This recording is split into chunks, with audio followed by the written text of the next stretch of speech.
समय की बात है, एक युवा जोड़ा था, सारा और टॉम। वे एक नया घर ढूंढ रहे थे। एक दिन उन्हें एक पुराना और सुनसान घर मिला, जिसके बारे में कहा जाता था कि वह भूतिया है। अफवाहों के बावजूद उन्होंने उस घर को करीब से देखने का फैसला किया। घर की बनावट और उसका रहस्यमय आकर्षण उन्हें बहुत पसंद आया। जब वे घर के अंदर गए और उसे टटोलने लगे, तो अजीब घटनाएं घटने लगी।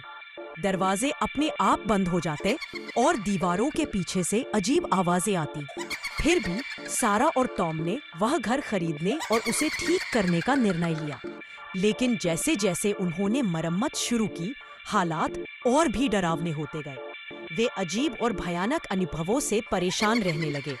कभी अदृश्य आत्माओं की झलक, तो कभी बिना वजह की आवाजें।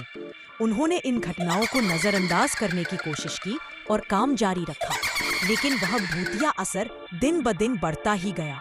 एक रात जब सारा घर में अकेली थी, उसने अटारी छत के ऊपर का कमरा से किसी के चलने की आवाज सुनी। डरते डरते वह सीढ़ियां चढ़कर ऊपर गई तो देखा कि भूतिया आकृति उसके सामने खड़ी थी।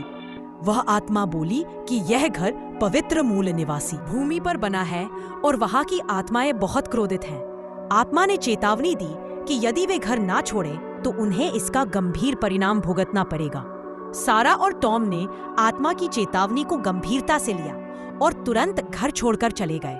वे फिर कभी उस घर की ओर नहीं लौटे।